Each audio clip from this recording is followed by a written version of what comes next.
let's dive right into one of the biggest questions there is. How did you become the person you are right at this very moment?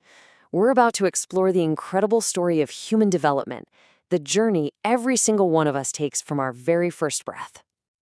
I mean, really, stop and think about it for a second.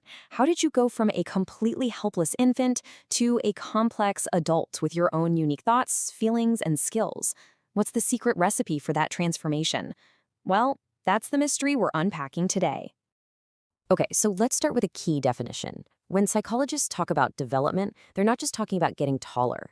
It's this continuous step-by-step process. And it's orderly, which means we all tend to follow a similar pattern, We learn to sit up before we can stand, we babble before we can actually talk, and it covers the whole shebang, our bodies, our minds, our emotions, and how we relate to other people.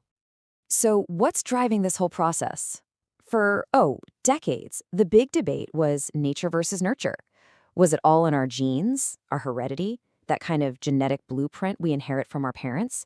Or was it all about our environment, our family, our culture, our education, and every single experience we have? Well, here's the twist, and it's so much more fascinating. It's not one or the other. It's the constant dynamic interaction between them. Think of it like a dance. Your genes might give you a certain potential, but it's your environment that helps decide how, or even if, that potential unfolds. That dance is what makes you, you. To really get a grip on this journey, psychologists like to break it down into stages. This timeline here is basically our roadmap. We're going to start with the absolute explosion of growth in infancy, then jump into the wild, imaginative world of early childhood, the logical thinking of the school years, navigate that turbulent search for identity in adolescence, and finally we'll touch on the fact that this journey, well, it never really ends. So let's begin. The first 6 years of life are just a period of absolutely mind-blowing change. A person develops more rapidly during this time than any other point in their entire life.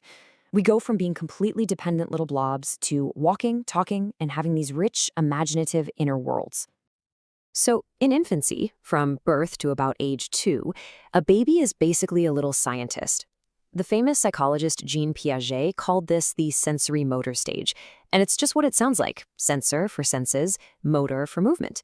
Babies learn about the world entirely through physical action: touching, tasting, seeing, grabbing. At the same time, another giant, Erik Erikson, said their first big emotional challenge is learning trust. Can they rely on the people taking care of them? The answer to that question literally shapes how they see the world forever. Then we hit early childhood, and boom, everything shifts. Language just explodes. Kids start using words and symbols, but their thinking isn't exactly logical yet. Piaget called this the pre-operational stage, meaning they can't quite perform logical operations in their minds yet. This is the golden age of pretend play and wild imagination. And emotionally, they've got a new challenge: initiative versus guilt. They want to do things themselves, to plan their own little projects and see them through. Now, this is where things get really interesting, because we see a key debate here. Piaget saw kids as these little independent explorers, learning by doing and figuring it all out on their own. But another giant in the field, Lev Vygotsky, he had a totally different take. He argued that we learn primarily with others, that learning is fundamentally a social thing. And Vygotsky's most powerful idea is right here. He said there's this gap, a gap between what a child can do all by themselves and what they could achieve with a little bit of guidance. He called it the zone of proximal development. That help we get from a teacher or a parent, holding the back of the bike while we learn to ride, is called scaffolding. It's this temporary support that helps us bridge that gap and get to the next level. Okay, let's move on to the next big chapter. As kids enter school, their world just blows wide open. It expands beyond the family. They start to develop real logic, find their place with their friends, and begin that long, messy, and totally essential process of figuring out who they are. So during late childhood, say from about 6 to 12, kids thinking it's way more organized. Piaget called this the concrete operational stage. Why concrete? Because they can now think logically, but mostly about concrete, physical things they can see and touch. The classic example is finally understanding that if you pour water from a short, wide glass into a tall, skinny one, it's still the same amount of water.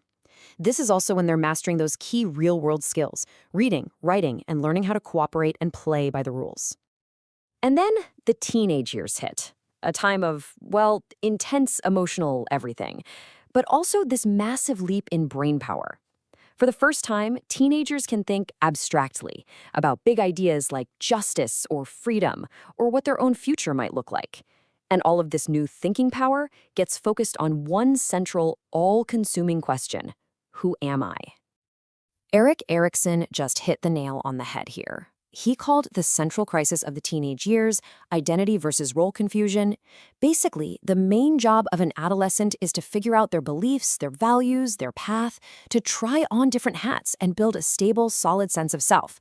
If they can't manage that, they're left feeling really confused about their place in the world.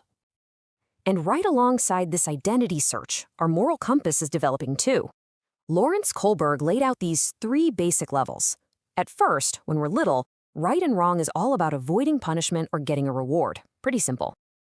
Then we move to a conventional level, where we follow the rules and laws just because they're the rules. It's about maintaining social order.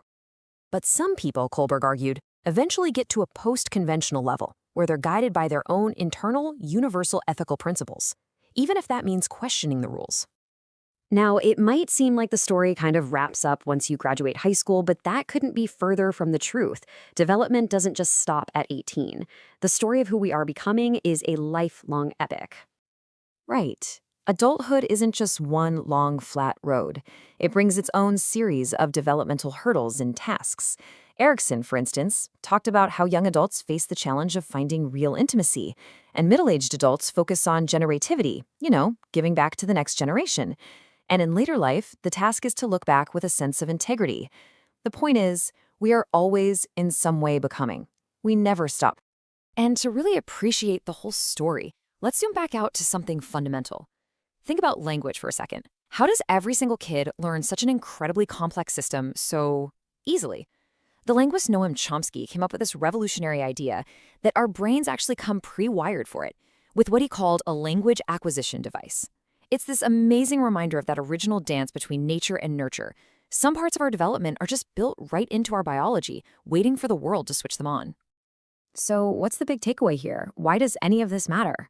It matters because when we understand how people grow and learn, we can become better parents, better teachers, better leaders, and just better people.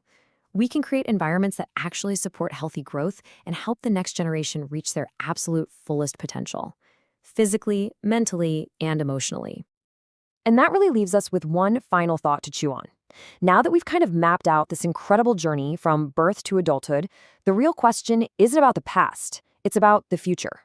Knowing how we all become who we are, how can we use that knowledge to better support the amazing development of the